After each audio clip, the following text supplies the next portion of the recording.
할렐루야. 여러분 만나 뵙게 돼서 너무나 반갑습니다. 작년 10월에 부산 명성교회를 방문하고 너무나 귀한 은혜를 받았습니다. 함께 뜨겁게 예배했던 시간이 벌써 1년이 지났는데 다시 한번 이 자리에 나와 여러분들과 만날 수 있어서 감사를 드리고 또 특별히 불러주시고 또 이 자리에 설 수 있게끔 허락해 주신 우리 황 목사님께도 감사의 마음을 나누고 싶습니다. 오늘 저는 여러분들과 삶의 위기와 감사라고 하는 제목을 가지고 말씀을 나누려고 합니다. 제가 지금 선교지에 들어갔다 1년 정도 만에 나왔는데요. 올 겨울은 유난히 좀 춥게 느껴지는 것 같습니다. 여러분들 아시겠지만 이제 이스라엘에서 전쟁이 있고 우크라이나에서 있었던 전쟁이 계속 이어지고 있고 미얀마는 또 내전으로 복잡합니다.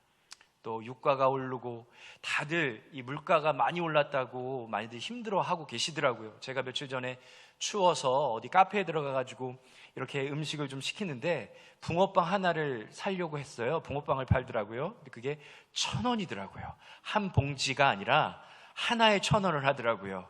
누가 그러더라고요. 서울에 가면 한 마리에 2,000원도 안 됩니다. 너무 힘든 시절을 겪고 계시는 것 같습니다. 오늘은 다른 교회에서 사실은 추수감사절로 예배를 드리고 있는 걸로 알고 있습니다. 우리가 감사한 조건들을 생각해 보면 여러 가지들이 있겠지만 또 삶의 현실을 보면 감사하지 않은 환경도 많이 있죠. 우리의 삶의 여러 가지 위기와 문제들이 찾아올 때 우리는 어떻게 하나님께 감사할 수 있을까요? 저는 그래서 오늘 특별히 요한복음 11장 말씀을 가지고 삶의 위기와 감사라는 제목으로 말씀을 나누려고 합니다. 제가 설교를 하기 전에 여러분들에게 보여줄 사진이 있습니다. 잠깐 보여주시겠어요? 이 그림을 예전에 보신 적이 있으신 분 계시나요? 손 한번 들어보실래요? 네, 한 2분 계시네요. 다행입니다. 많은 분들이 안 보셔서. 자, 혹시 나이가 많은 할머니가 보이시는 분 손을 한번 들어보세요. 네, 몇 분이 계시고요. 젊은 여자분이 보이시는 분 손 들어보세요. 이게 되게 신기한 게 아침에 똑같은 질문을 드렸을 때는 나이가 많은 할머니들을 보신 분들이 많았어요. 근데 지금은 젊은 여자분들을 더 많이 보시는, 젊은 분들이 더 많이 와 계신 것 같아요. 지금 전혀 여러분들 이거 걱정하지 않으셔도 됩니다. 내가 지금 할머니가 보이든 나이가 젊은 여자가 보이든 여러분들의 심리적인 상태와 IQ하고 전혀 상관이 없습니다. 자, 제가 설명을 드릴게요. 할머니가 보이시는 분들은 잘 보시면 됩니다. 할머니의 이 옆모습을 지금 보고 계시잖아요. 근데 그 눈이 젊은 여자분의 귀입니다. 그 여자분이 이렇게 옆으로 하고 있는 거예요. 그래서 나이 많은 할머니의 이 매부리 코가 그 젊은 여자분의 턱선이 됩니다. 여기서부터 여기까지요. 보이시나요? 날카롭잖아요. 저처럼. 그렇죠? 그래서 지금 그렇게 되고 옆으로 이렇게 코가 살짝 보이는 거예요. 이제 보이기 시작하시죠? 보인다. 기적이 일어나고 있습니다. 할렐루야. 자, 이제 젊은 여자가 보이시는 분들은 도대체 할머니가 어디 있다는 거야? 젊은 여자분이 이렇게 지금 이렇게 있다면 그 턱선이 할머니의 매부리 코예요. 코가 엄청 큽니다. 그렇죠? 그리고 그 여자분의 귀가 그분의 옆에 눈이 되는 거예요. 이제 보이기 시작하시나요? 네, 아직까지 표정이 어두운 분들이 계세요. 난 아무것도 안 보여요. 그런 분들은 예배 끝나고 오시면 제가 하나하나 설명을 드리겠습니다.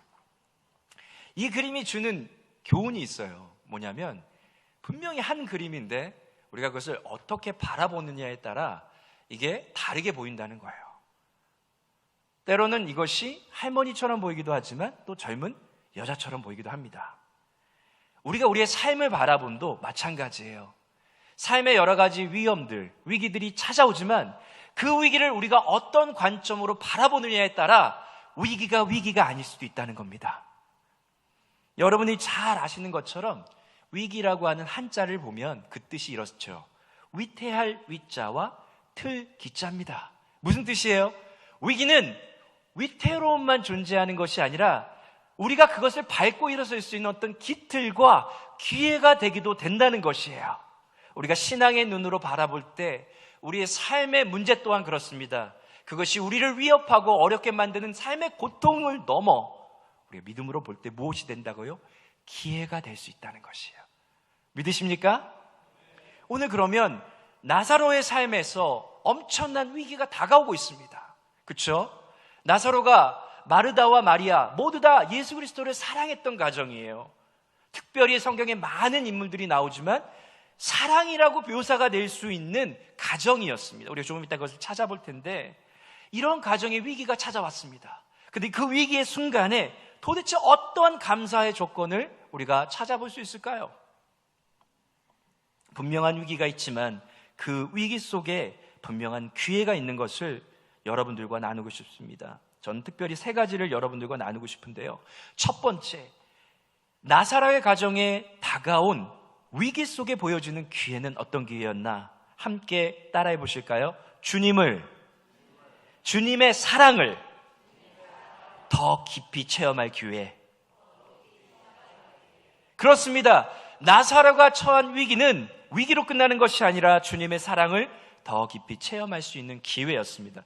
여러분, 구약 성경에 사랑이라는 단어가 제일 많이 나오는 곳이 시편과 아가서입니다.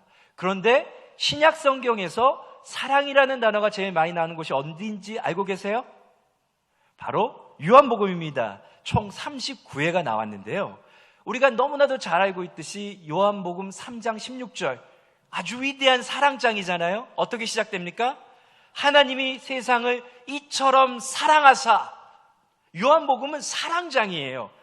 그런데 제가 제일 좋아하는 요한복음에 또 다른 사랑장이 나옵니다. 13장 1절 말씀인데 그렇게 말하고 있어요. 예수께서 세상에 있는 자기 사람들을 사랑하시되 어떻게 사랑하시느니라? 끝까지 사랑하시느니라. 할렐루야. 오늘 요한복음 11장 말씀도 우리가 중요한 단어를 뽑아봐라 라고 했을 때 가장 중요한 단어는 사랑입니다. 3절 말씀을 함께 읽어볼게요. 시작. 이에 그 누이들이 예수께 사람을 보내어 이르되 주여 보시옵소서 사랑하시는 자가 병들었나이다 하니, 오늘 나사로가 아파서 죽게 된 상황의 시작이 어떻게 되어지고 있어요? 마르다와 마리아가 예수님이 이미 베다니를 떠나 요단 저쪽 편에서 복음을 전하고 계셨습니다. 그러니까 자기의 이 성경에 보면 오빠인지 동생인지는 알 수가 없어요. 나사로가 아픈 거예요. 그래서 사람을 보냅니다. 그러면 사람을 보내서 예수님에게 당연히 이렇게 말해야겠죠. 예수님, 나사로가 아파요. 빨리 오셔야 됩니다. 그런데 이름도 말하지 않고 뭐라고 말하고 있어요? 사랑하시는 자가 병들었나이다. 얼마나 큰 자신감이었을까요? 예수님이 사랑하시는 자 그러면 나사로를 떠올릴 수 있는 상황이었던 거예요. 바로 나사로를 예수님께서 사랑했다라고 말하고 계십니다. 36절에 보니까 이렇게 말합니다. 이에 유대인들이 말하되 보라 그를 얼마나 사랑하셨는가 하면, 예수님이 사랑하셨지만 예수님이 사랑하시는 것을 주변의 사람들도 보고 알고 있었다는 거죠. 그리고 중요하게 5절에 함께 읽어볼까요? 시작. 예수께서 본래 마르다와 그 동생과 나사로를 사랑하시더니. 여러분, 뭐예요? 나사로와 마르다와 마리아를 예수님께서 어떻게 하셨다? 사랑하셨다는 것이에요. 자, 그런데 여기서 질문이 하나 생깁니다. 아니, 그런데 사랑하셨는데 왜 이런 일이 벌어질까? 예수님이 그렇게 사랑하셨다면 왜 거기에 이틀을 더 유하셨던 거야? 우리가 이 성경을 읽다 보면 예수님이 조금은 무책임해 보이기도 하고, 정말 나사로의 가정을 사랑하셨을까? 그런 의구심을 갖게 되죠. 정말 사랑하는 사람이었다면 그 소식을 듣고 어떻게 하셔야 됐을까요? 바로 뛰어가셨어야 했겠죠. 그런데 성경은 뭐라고 말합니까? 이틀을 그곳에 더 유했다라고 말합니다. 어떻게 보면 성경을 읽으면서 그런 생각을 하곤 합니다. 예수님이 병든 나사로의 가정을 어떻게 말하고 있어요? 좀 더 고통스럽게, 아니면 또 심지어 더 심하게 얘기하면 죽게끔 내버려 두신 것처럼 우리는 생각을 하곤 합니다. 그런데 성경을 자세히 보면 그것은 사실이 아니에요. 제가 사진을 보여드릴게요. 보시면 여기가 이스라엘의 사진입니다. 빨간 점 2개가 있는데 왼쪽에 있는 것이 예루살렘이고 그 옆에 있는 게 베다니예요. 베다니에서 예수님이 계셨다가 말씀드린 대로 오른쪽 편에 요단강을 건너 이 주황색으로 동그라미를 표시한 곳이 바로 요단강 저 건너편이었습니다. 그곳에서 복음을 전하고 계셨어요. 그런데 그 사이의 거리를 한번 살펴보니까 제가 구글에 들어가서 내비게이션으로 한번 검색을 해봤습니다. 얼마나 먼 거리인지. 오늘 현대 지도로 보니까 이 거리가 59km 정도가 조금 넘는 거리입니다. 거기에서 출발해서 저기 도착을 하려면요, 열심히 쉬지 않고 걸어갈 때 걸리는 시간이 13시간 19분이래요. 여러분 궁금하시면 한번 성지순례 가셔서 거기서부터 거기까지 한번 걸어가 보세요. 그리고 13시간이 걸리는지 저한테 얘기해 주세요. 오늘날 잘 닦인 도로를 걸어서 갑니다. 그리고 일자로 뚫렸죠. 예수님의 시대는 어땠을까요? 구불구불, 또 산도 넘고 길도 안 좋고 신발도 안 좋았을 거예요. 그러면 그 시간 베다니에서 저 요단 건너편까지 거리가 어느 정도 걸렸을까요? 13시간이 뭡니까? 15시간, 20시간, 아마도 하루에서 이틀 정도는 걸리는 시간이었을 거예요. 자, 여기에서 한 가지 중요한 점이 나옵니다. 예수님이 나사로가 아프다는 소식을 듣고 며칠을 유하시고 계셨죠? 이틀이 더 유하셨어요. 자, 그 이틀 뒤에 출발을 합니다. 며칠이 걸렸어요? 이틀 더 걸렸습니다. 그래서 성경에 보면 나사로의 무덤에 도착을 했을 때 이미 나사로가 죽은 지 며칠이 됐다라고 말하고 있습니까? 4일이 됐다라고 말하고 있어요. 자, 간단한 수학 문제를 드리면, 긴장이 되시죠? 수학 문제 나갑니다. 만약에 예수님이 나사로가 아프다는 소식을 듣고 바로 출발을 하셨다면, 그리고 베다니에 도착을 하셨다면 나사로는 살아있을까요? 죽었을까요? 죽었습니다. 죽은 거를 넘어 며칠이 지났을까요? 이틀이 지난 상황이에요. 무슨 말이냐면 예수님께서 소식을 듣고 바로 출발을 하셨던, 아니면 이틀을 유하셨던, 달라질 것은 없었다는 것입니다. 예수님이 나사로의 가정에 고통을 더 주시기 위해서 그곳에 계셨던 것이 아니라는 거예요. 오늘 우리가 이 장면에서 기억해야 될 것은, 사랑하는 자도, 예수님이 사랑하는 자도 고통당할 수 있다는 것입니다. 내가 열심히 믿는데, 내가 하나님을 사랑하는데 왜 내 가정에는, 내 가족들은, 내 삶에는 위기와 어려움이 찾아올까요? 그럴 수 있다는 것이에요. 어떤 분들은 그런 문제가 생길 때마다 이런 식으로 얘기를 합니다. 기도하신다는 목사님들이, 아니 도대체 어떤 죄를 졌길래 당신이 이렇게 아픈 거냐, 회개하라고 말합니다. 예전에 IT에서 쓰나미가 밀려와서 그 마을 전체가, 나라가 완전히 물에 잠겼습니다. 그때 뭐라고 했습니까? 기도하시는 분들이 그런 얘기 했어요. 하나님을 섬기지 않고 이방신을 섬기니까 하나님이 심판하신 거라고. 여러분, 우리 하나님은요, 사랑의 하나님이십니다. 할렐루야. 우리가 죄의 악에 거하고 우리가 죄로 인하여 신음할지라도 때로는 우리를 아픔 속에서 건져내시고자 때로는 책찍질 하시기도 하시지만, 우리를 심판하시는 하나님이 그분의 속성이 아니라는 거예요. 하나님은 어떤 분이십니까? 사랑의 하나님이십니다. 할렐루야. 오늘 본문 말씀을 다시 한번 읽어보겠습니다. 7절, 8절, 16절 말씀을 보면 이렇게 말합니다. 시작.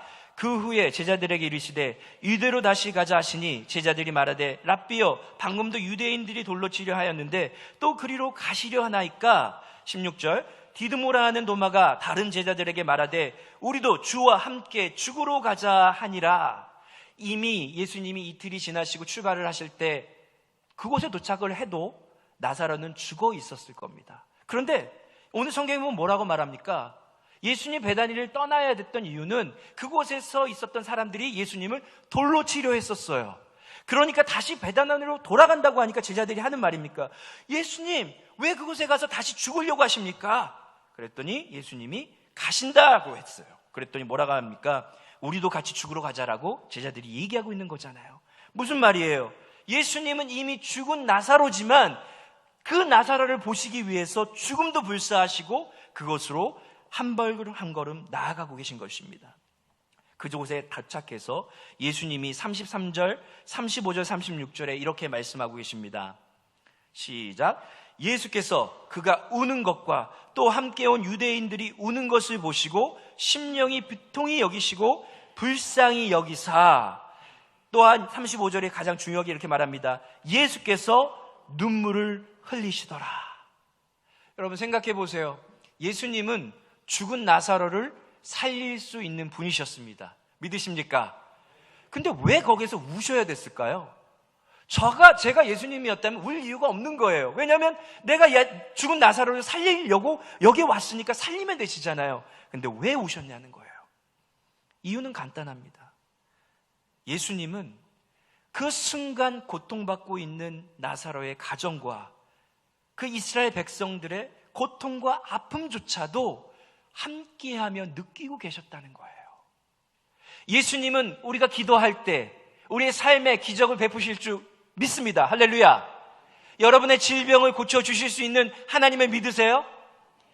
그런데 하나님은 더 중요한 것은 내가 지금 아파하고 힘들어하고 고통 중에 있음에도 그것을 그냥 내가 고쳐줄게, 기다려, 이게 아니에요. 우리 하나님은 어떻게 보고 계세요? 아프지? 나도 아프다. 힘들지? 나도 힘들다. 함께 아파하시고 울고 계신 그분이 바로 우리의 사랑의 하나님이신 것입니다. 할렐루야. 그러하기 때문에 우리는 고통 중에도 더 깊은 하나님의 사랑, 예수님의 사랑을 느낄 수 있는 것이에요. 제 간증을 잠깐 나누려고 합니다. 제가 선교지에 간 지 이제 내년이면 20년이 됩니다. 2004년도에 결혼을 하자마자 필리핀 선교지로 나갔는데 사진을 좀 보여주세요. 저희가 2004년 5월에 결혼을 했습니다. 근데 이제 4월에 제가 아주 좀 어려운 일을 겪게 돼요. 보시면 아시겠지만 지금 결혼 한 달 전이에요. 얼마나 행복합니까? 여러분 그 영화의 한 장면처럼 노인을 만들어서 이렇게 던지고 나 잡아봐 그리고 막 뛰어가고 아주 아름답고 행복한 나날들을 보내고 있었어요. 그런데 얼마가 지나지 않아 저한테 아주 위기로 엄청난 일이 닥치게 됩니다. 저희 아버님은 김제 순복음교회에서 목회를 하고 계시는데요. 2004년도에 그때 당시에 저희 교회가 작아서 이제 건축을 해야 됐습니다. 저는 서울에 있고 아버님은 김제에 계시니까 주말에 내려가서 아버님 건축이라도 도와야겠다라고 생각을 하고 주말이면 제가 내려가서 아버님 건축을 도왔어요. 다음 사진을 좀 보여주시겠어요? 이게 지금 새롭게 만들어진 그 교회입니다. 2004년에 완공이 됐으니까 그때 당시에는 상당히 크고 아름다운 교회였어요. 다음 사진 부탁드립니다. 보시는 것처럼 내부 사진을 보시면 이 천장이 좀 높아요. 그런데 제가 맨 위에 그 천장 윗부분을 페인트 칠을 하다가 중심을 잃고 땅으로 떨어집니다. 이게 결혼 한 달 전에 일어나진 사건이에요. 그때 제가 심각한 부상을 입게 되는데 떨어지면서 왼쪽 다리가 이 콘크리트 바닥을 이렇게 치게 돼요. 다음 사진을 보시면 아주 멋있게 생긴 잘생긴 뼈가 보이죠? 제 뼈입니다. 왼쪽 다리인데요. 그 다리에 심을 심겨 놓으신 게 보일 거예요. 그런데 그때 당시에 다리는 이미 세 조각이 났었습니다. 제가 정신을 차려 보니까 저는 앰뷸런스에 실려서 이렇게 이동 중이었고 저희 어머님이 옆에 타 계셨어요. 온몸에 피가 흥건하고 어떻게 된 건지 어머님한테 물어봤더니 어머님이 준아 네가 떨어졌어 그러는 거예요. 다리가 아파오고 너무 힘들었는데 느낌이 이상한 거예요. 왜 그런지 가만히 봤더니 제 얼굴이 움직이지 않기 시작하는 겁니다. 오른쪽으로. 당시에 사진 하나가 더 있습니다. 몰랐는데 떨어지면서 제 오른쪽 이 뒤쪽 부분이 다음 사진 보여주시면 돼요. 다음 사진입니다. 네, 한 번 더. 아니요. 그 뒤로. 네, 이 사진이에요. 보시면 아시겠지만 이쪽 안면 근육을 다 이렇게 조종하는 신경이 모여가지고 이 뒤로 흘러갑니다. 근데 그때 당시에 제가 여기 떨어지면서 이 신경이 끊어지게 된 거예요. 지금도 보시면 여기가 제 상처가 있습니다. 궁금하시죠? 예배 끝나고 오시면 제가 보여드릴게요. 아직도 흔적을 갖고 있어요. 이게 끊어지면서 이 안면 신경을 전혀 움직일 수 없는 상태였습니다.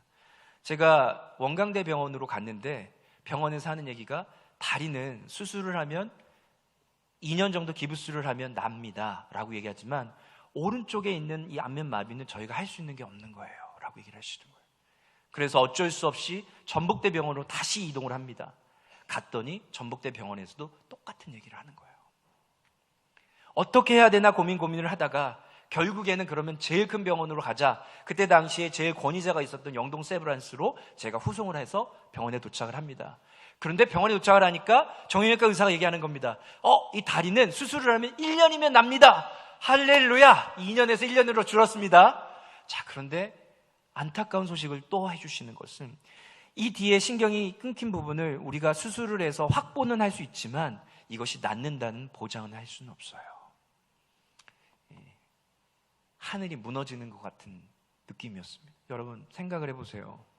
제가 이제 4월에 사건을 당했는데 한 달 뒤면 결혼을 하기로 날짜가 잡혔고 이미 혼인신고도 다 된 상황이었어요. 결혼하자마자 나오려고 준비를 하고 있었고요. 이미 그 전 12월에 결혼 사진까지 찍어놨습니다. 나중에 들고 보니까 저희 장모님하고 그때 식구들은요, 결혼하면 안 된다. 이 불구자가 될 이 남자하고 어떻게 결혼을 시키냐까지 얘기를 하셨대요. 여러분, 제 심정 이해가 되세요? 제가 지금 웃고 있지만 그때 당시엔 정말 하나님은 원망을 많이 했습니다. 생각해 보세요. 저는요, 아버님이 목사님이시고 태어나서 술, 담배도 해본 적이 없습니다. 제 삶은 늘 교회에 있었고 중학교 때부터 이미 전도사님 이상으로 교회 사역을 했어요. 그리고 중학교, 고등학교를 졸업하자마자 신학교에 가서 전도사 사역을 하고, 여러분, 제가 어떻게 하다 사고를 당했습니까? 어디 가서 술 먹고 담배 피다가 길거리에 차에 치여가지고 당한 것도 아니에요. 어떤 상황이었어요? 교회에서 하나님 나라 성전 건축을 하다가 사고가 당한 거예요. 하나님이 원망스럽죠. 하나님, 내가 진짜 무슨 죄를 진 것도 아닌데 왜 이런 일이 저한테 벌어져야 됩니까? 하나님을 원망하기 시작했습니다. 그때 당시에 제가 영동 세브란스에 갔을 때가 고난주간 수요일이었어요. 저는 수술을 해야 되는 상황이었기 때문에 물도 마시지 못했습니다. 물을 먹고 싶으면 어떻게 해야 되냐면 이렇게 들고 마시지 못하고요, 거즈에다가 물을 담아서 입술에다 이렇게 한두 방울을 떨어뜨리는 상황이었어요. 밥도 못 먹고 엄청 갈증이 나고 다리는 아파서 이거를 땡길 수 있게끔 줄을 달아서 이렇게 늘리고 있는 상황이었어요. 너무 힘들었습니다. 그때 제가 주변에 보니까 믿는 분들 중에는 고난주간이라고 금식을 하고 계신 분들이 계시더라고요. 제 마음속에 그런 생각이 드는 거예요. 나도 원치는 않지만 내가 금식을 하고 있구나. 그리고 이 발이 찢어져가지고 이 아픔을 느끼면서 갈증을 느끼면 예수 그리스도의 십자가의 고통이 어땠을까 생각하게 됐어요. 예수님이 정말 목이 말라서 십자가에서 물을 마시고 싶으셨던 그 심정이 이해가 되기 시작했고, 찢기신 몸과 상처들이 느껴지기 시작했어요. 그 순간 예수님이 나를 위해 그 사랑을 보여주시기 위해 감당하셔야 했던 고통이 얼마나 큰지 이해하기 시작했습니다. 여러분, 우리가 고통의 자리에 있을 때 무엇을 기억해야 될까요? 나를 사랑하셔서 그분께서 나를 구원하시고 그 사랑을 보여주시기 위해 십자가에서 고통당하셨습니다. 할렐루야. 내가 겪는 고통의 순간 예수님의 고통을 느끼시길 바라요. 그러하기 때문에 우리의 고통은 고통으로 끝나지 않는 것입니다. 예수님이 나를 위해 당하셨던 고통이 얼마나 크셨는지 그 순간 우리는 그 고통, 그 사랑의 깊이를 이해할 수 있는 것입니다. 근데 그렇게 아파하고 있는데 예수님이 제 마음속에 이런 음성을 주시는 거예요. 주나 아프지? 주나 힘들지? 내가 함께하고 있다. 내가 너의 기도를 듣고 있다. 할렐루야. 우리가 기대하는 하나님의 기적, 우리가 기대하는 하나님의 사랑은 무엇입니까? 내가 필요한 것을 공급해 주시고 내가 아프니까 내 질병을 고쳐주시는 것을 기대하지만, 여러분, 그 순간도 함께 아파하시고 울고 계신 우리 아버지 하나님의 마음을 느끼고 계신가요? 그것이 우리 아버지 하나님의 마음이십니다. 우리가 고통의 자리에 있지만 그 고통은 고통으로 끝나는 것이 아니에요. 그렇기 때문에 고통은 기회인 것입니다. 할렐루야. 어떤 기회라고요? 우리 하나님의 사랑, 예수님의 사랑을 더 깊이 체험할 수 있는 것이에요. 그래서 저에게 어떤 일이 벌어졌을까요? 여러분 아세요? 저한테 어떤 일이 벌어졌는지 아세요? 광고 듣고 오겠습니다. 중요한 타이밍에 이렇게 하시더라고요. 한국 광고소를 보니까. 말씀을 좀 더 보고 제 간증을 또 마무리를 질게요. 위기, 삶의 위기, 분명한 기회입니다. 두 번째, 그럼 어떤 또 기회일까요? 나사로의 삶을 통해서 우리가 볼 수 있는 기회는 바로 이 기회였습니다. 우리의 믿음이 성장할 기회입니다. 할렐루야. 본문 말씀 15절, 45절 말씀을 한번 보겠습니다. 함께 읽을까요? 시작. 내가 거기 있지 아니한 것을 너희를 위하여 기뻐하노니 이는 너희로 믿게 하려 함이라. 어떻게 하기 위해서? 믿게 하기 위해서. 누구한테 말씀하시는 겁니까? 제자들에게 말씀하시는 거예요. 이 나사로의 위기적인 상황을 가지고 예수님은 제자들의 믿음을 끌어올리려고 계획하고 계셨던 것입니다. 뿐만 아니라 다른 사람들의 믿음을 예수님이 또 올리시려고 계획하고 계셨던 것이에요. 45절 읽겠습니다. 시작. 마리아에게 와서 예수께서 하신 일을 본 많은 유대인들을 그를 믿었으나, 무슨 말이야? 믿기는 믿었지만 그들의 믿음이 충분하지 않았다는 것이에요.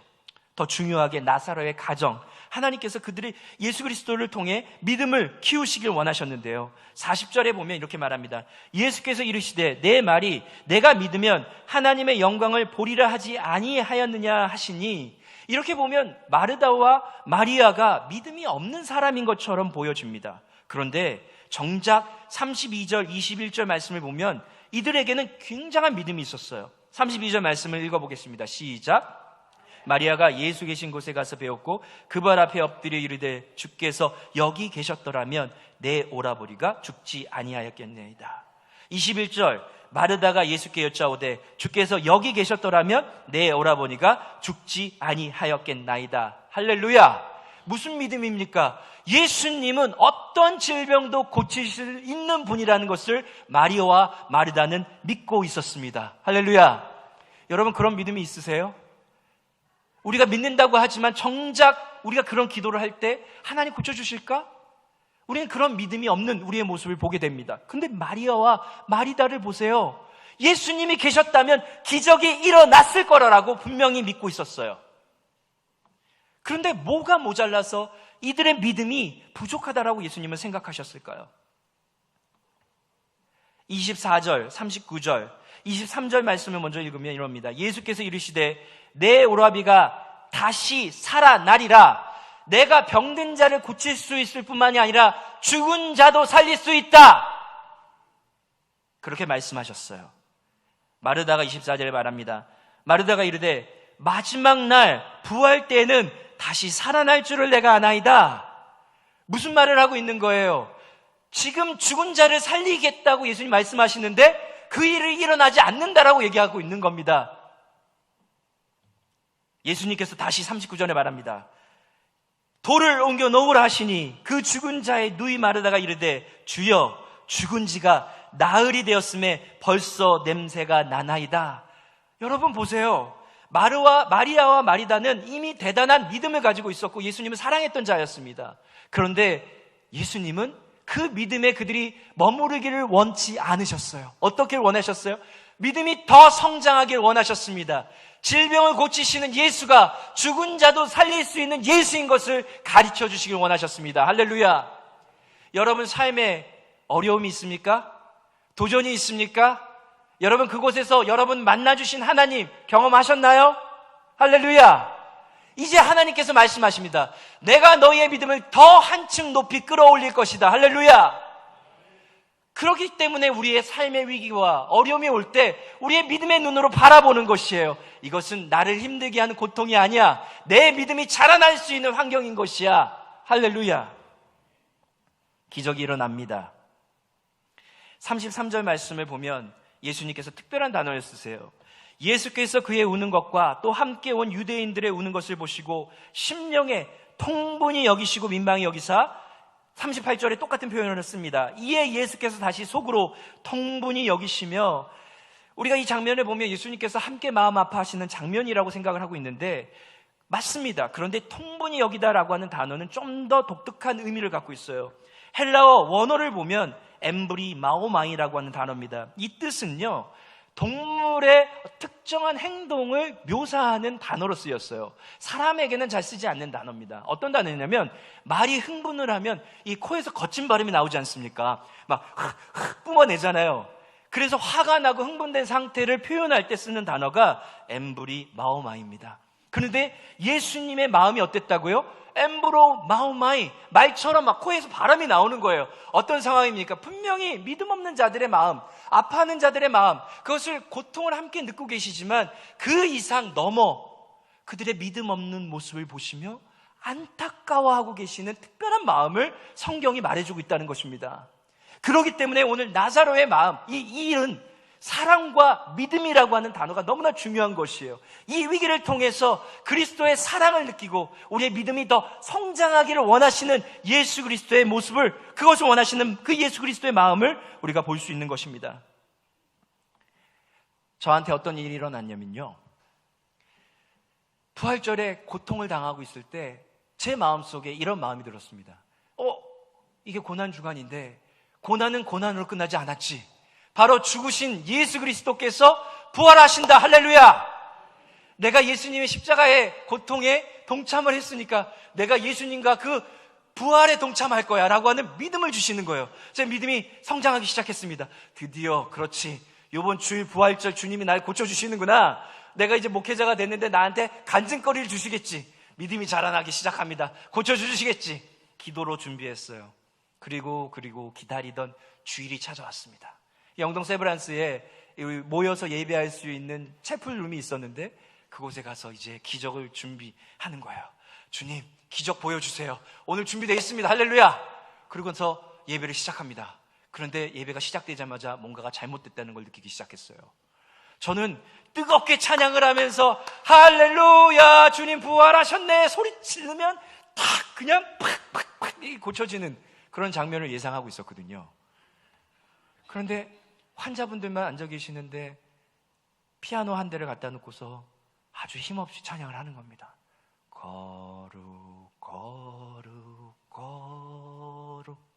두 번째 찬양도 힘이 없고 세 번째 찬양도 힘이 없는 거예요. 저는 좀 뭔가 힘차게 찬양하다가 아멘 할 준비를 하고 있었는데 아멘 할 기회를 안 주시더라고요. 아무 일도 일어나지 않았습니다. 말씀을 들으면서 기적이 일어나겠지. 그래, 우리 말씀을 전파하시는 설교자가 나와서 오늘 주님 부활하셨습니다 선포할 때 아멘 하고 기적을 체험해야지. 준비하고 있었습니다. 목사님이 저쪽에서 흰 가운을 입고요, 아주 거룩한 모습으로 성경책 45도 딱 꺼봐가지고 나오시는 거예요. 위엄과 어떤 거룩함이 넘쳐났어요. 단에 쓰셔서 말씀을 선포하시는데 이렇게 말씀을 시작하시더라고요. 할렐루야, 오늘 주님이 부활하셨습니다. 블라블라블라 블라블라블라. 예배에 인토네이션이 없이 이렇게 계속 얘기를 하시는 거예요. 저는 좀 다이나믹하고 저의 심정을 후급하는 영적인 메시지를 기다렸는데 제가 여태껏 들었던 가장 지루했던 말씀 중에 한 말씀이 아니었나. 아멘 할 수 있는 기회를 조금도 안 주시더라고요. 말씀을 듣고 있는데 응급 상황이 벌어졌어요. 기적이 일어나야 되는데 응급 상황이 벌어졌습니다. 나이 많은 할머니가 휠체어에 타고 계셨는데 갑자기 막 숨을 가쁘게 힘내시는 거예요. 그리고 간호사들 뛰어 들어오더니 데리고 나가시더라고요. 여러분, 제 심정이 어땠을까요? 기적이 일어나야 되는데 마음이 너무 어려워지는 거예요. 그렇지만 그 믿음을 포기하지 않고 있었어요. 그리고 나서 예배가 끝나는 순간 무슨 일이 벌어졌는지 아십니까? 다시 광고 보고 오겠습니다. 이건 클라이막스이기 때문에 맨 마지막에 말씀을 드릴 거예요. 자, 세 번째 기회에 말씀드리고 어떤 일이 일어났는지 말씀을 드리겠습니다. 나사렛의 환경 속에 찾아온 위기는 기회였습니다. 첫 번째, 무슨 기회였다고요? 주님의 사랑을 깊이 체험할 수 있는 기회. 두 번째, 우리의 믿음이 성장할 수 있는 기회. 그리고 세 번째, 너무나 중요합니다. 하나님의 영광을 보게 될 기회. 할렐루야. 4절 말씀을 보겠습니다. 시작. 예수께서 들으시고 이르시되 이 병은 죽을 병이 아니라 하나님의 영광을 위하며 하나님의 아들이 이로 말미암아 영광을 받게 하려 함이라 하시더라. 할렐루야. 나사로의 그 고통의 순간은 고통을 위한 것이 아니라 하나님의 영광을 높이기 위한 하나님의 계획된 역사였습니다. 그렇게 바라보면 우리의 삶도 마찬가지예요. 하나님의 영광이 무엇인가요? 이 일을 하나님이 행하셨어. 우리가 그런 환경에 놓여 있을 때 하나님의 크심이 드러나는 것이에요. 할렐루야. 여러분, 무엇이 기적입니까? 제가 기적을 보여드릴게요. 제가 이것을 들고 이것을 기울이면 어떤 기적이 일어나는 줄 아세요? 물이 떨어집니다. 그게 기적이에요. 기적인가요? 아니죠. 하나님의 영광, 하나님의 기적은 어떤 때 일어납니까?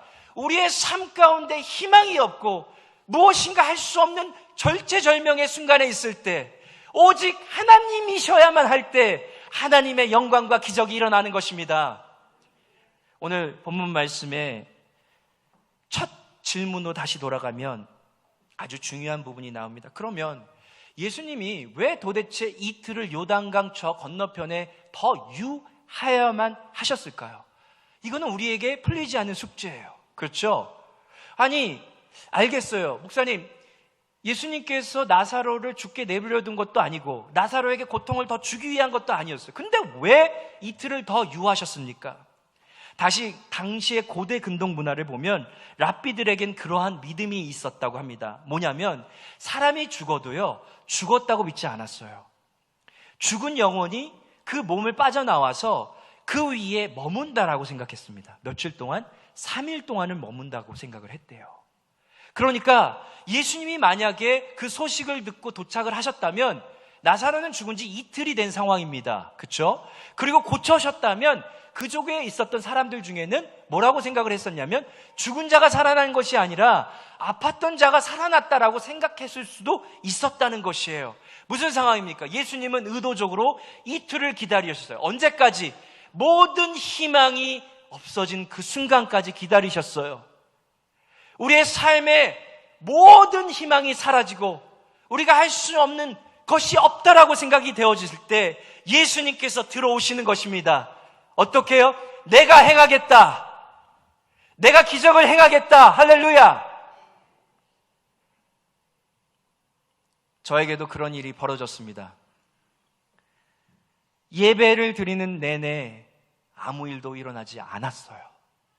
저는 주님이 저를 고쳐주실 것을 믿었는데 아무 일도 일어나지 않는 거예요. 제가 문을 이제 예배가 끝나고 나가는데 환우분들께서 계란을 예쁘게 포장을 해가지고 예수님 부활하셨어요 라고 주시더라고요. 제가 너무 실망하고 화가 나서 쳐다도 보지 않고 나왔습니다.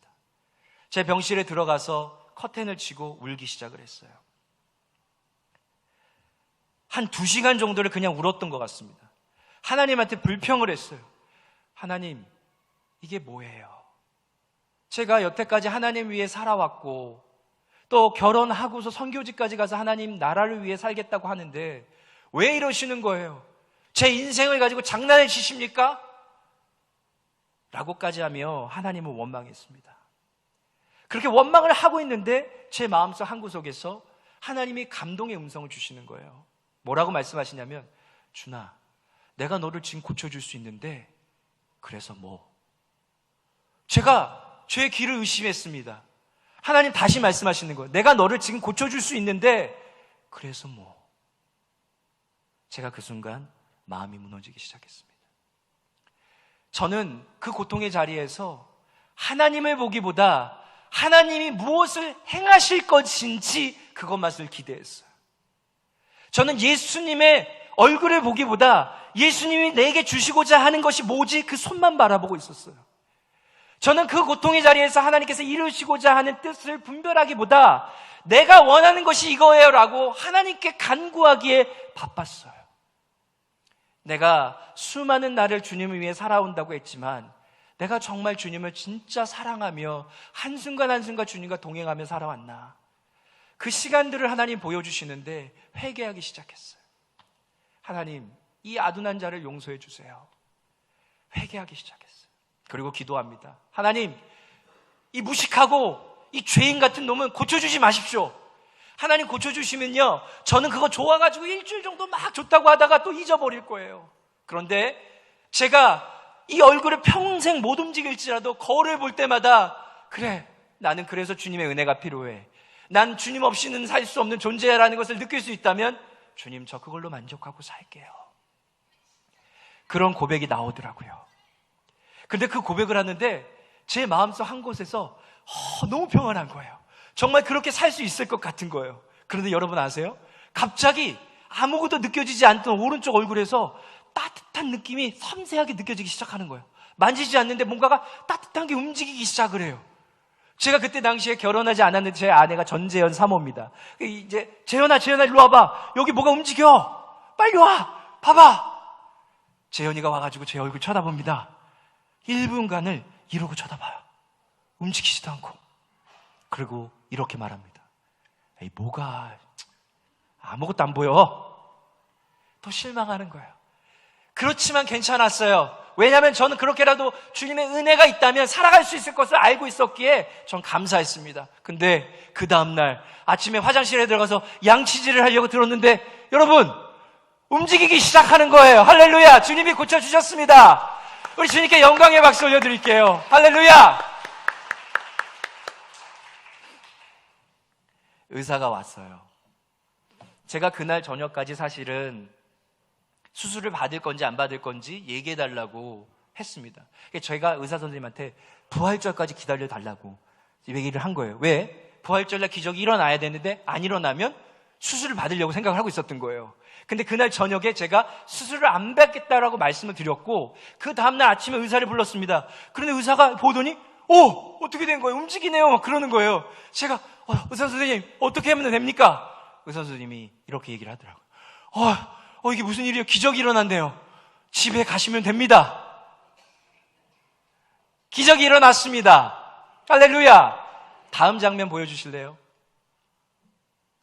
제가요, 계획했던 5월 8일 날 어버이날 결혼을 했습니다.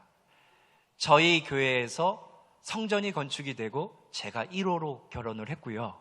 저희 아버지께서 주례를 서주셨습니다. 보시는 것처럼 지팡이를 짚고 신랑 입장을 늠름하게 했습니다. 모든 분들이 그 결혼식을 참여하는데 우시는 거예요. 왜냐? 하나님의 영광이 보였거든요. 하나님 살아계신 분이십니다. 할렐루야. 더 놀라운 것은 이것이에요. 제가 선교지에 나갈 때만 해도 선교로 헌신을 해서 오랜 시간 있을 계획은 아니었습니다. 그런데 여러분, 저는 박사학위도 공부를 할 계획은 있었지만 구체적인 계획이 없었어요. 그런데 하는 과정 중에 제가 영국 옥스퍼드에 가서 박사학위를 뭘로 땄는 줄 아세요? 한국 신유 운동에 대한 연구 논문을 썼습니다. 하나님 너무나 위대한 분이세요. 제가 지금 아시아 태평양 국제신학대학원에서 학장으로 사역을 하고 있습니다. 저희 학교는 전 세계에서 온 이 교회 리더들을 훈련시키기 위해서 저희 교수들이 학교에서 월급을 받지 않고 자비량으로 섬기고 있어요. 그런데 어떤 교회 리더들이 오냐면 정말 그곳에 가면 총회장이 되고 신학교의 학장이 되고 총장이 되는 분들이 오세요. 그리고 지금도 저희 제자들이 저희가 갈 수 없는 이 선교의 오지로 가서 지금 사역을 하고 있습니다. 얼마 전에는 미얀마에 지금 전쟁이 일어나서 아주 어수선한 상황이지 않습니까? 그런데 거기에 젊은이들은요, 지금 다 살겠다고 이 나라를 탈출하고 있어요. 진짜 성경의 출애굽기 사건이 일어나고 있습니다. 나이 많은 부모들이 너라도 살아라 그러고 자식들을 다 외국으로 보내요. 얼마 전에 저희 학교에서 공부한 저희 수댕이라고 하는 미얀마 학생이 졸업을 하고 저한테 하는 얘기예요. 교수님, 저는 이번에 졸업하고 본국으로 돌아갑니다. 저는 고통받는 저희 백성들을 위해 복음으로 변화시킬 거예요.